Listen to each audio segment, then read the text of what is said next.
पुढची बातमी बघूया। बोगस मुस्लिम लाभार्थ्यांनी पीएम किसान योजनेचा लाटलेला निधी हा देशातील सर्वात मोठा आर्थिक घोटाळा असून यामध्ये बांगलादेशी कनेक्शन असल्याचा उल्लेख करत हा प्रश्न संसदेत उचलणार असा दावा खासदार नरेश मस्केंनी केलेला आहे। न्यूज 18 लोकमतने हा घोटाळा उघडकीस आणला होता। अत्यंत स्फोटक मुद्दे या प्रकरणामध्ये आता समोर येत आहेत। पाहूयात आमचे प्रतिनिधी प्रशांत बाग यांच्यासोबत खासदार नरेश मस्के यांनी केलेली ही स्फोटक बातचीत।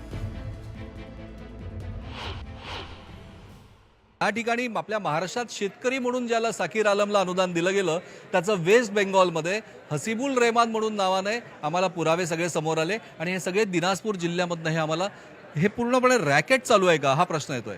सरकार या ठिकाणी मदत करते। माननीय पंतप्रधान नरेंद्र मोदीजी यांची जी पीएम किसान योजना आहे त्याला राज्य सरकारने सुद्धा मदत केली, तेवढेच पैसे त्यांनी दिले। एका शेतकऱ्याला वर्षाला काहीतरी 12,000 रुपये त्या ठिकाणी मिळतात। पहिला हप्ता वितरित झाला, दुसरा हप्ता KYC नसल्यामुळे तो वितरित होण्याचा थांबला। जी लोक राहत आहेत KYC नसल्यामुळे त्या लोकांकडनं जो स्थानिक भूमिपुत्र आहे त्याच्याकडनं 2-2 हजार रुपये परत वसूल केले गेले प्रशासकीय यंत्रणेने। परंतु ज्या लोकांचा ठाव ठिकाणच नाही आहे, गावामध्ये काहीच पुरावा नाही आहे, त्यांच्याकडे पैसे गेले कसे? प्रशासकीय यंत्रणा याच्यामध्ये मोठा हे काळं करण्यामागे हे चुकीच्या पद्धती या सगळी ही योजना जी अंमलबजावणी करतायत त्याच्यामध्ये प्रशासकीय यंत्रणाचा हलगर्जीपणा या ठिकाणी दिसून येतोय। त्यांचे सुद्धा हात या योजनेमध्ये असावे।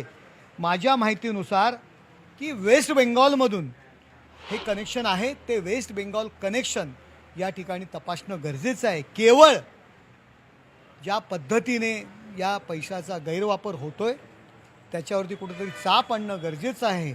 मी महाराष्ट्राचा आपण म्हणतोय 28 राज्य आहेत, 8 केंद्रशासित प्रदेश आहेत, म्हणजे किती पैसा सरकारचा चुकीची नावं देऊन चुकीचे शेतकरी दाखवून हा लाटला गेला असेल, याचं कनेक्शन काय आहे हे तपासणं गरजेचं आहे।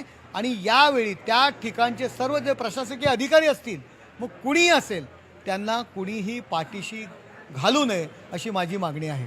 अनेक वेगळ्या प्रकारच्या मागण्या खासदार नरेश मस्के यांनी केल्या। न्यूज 18 लोकमत याचा पाठपुरावा करतच राहणार आहे, पण सरकार दप्तरी आणखीन सरकारच्या माध्यमातून सुद्धा प्रत्येक सर्वसामान्य शेतकऱ्याला दिलासा मिळणं, सरकारी योजनेचा योग्य तो लाभ लोकांपर्यंत पोहोचणं आणि प्रत्येक सर्वसामान्य करदात्याच्या खिशातूनच सरकारी योजना या सर्वसामान्यापर्यंत पोहोचतात याचंही भान राखणं हेही अत्यंत आवश्यक आहे।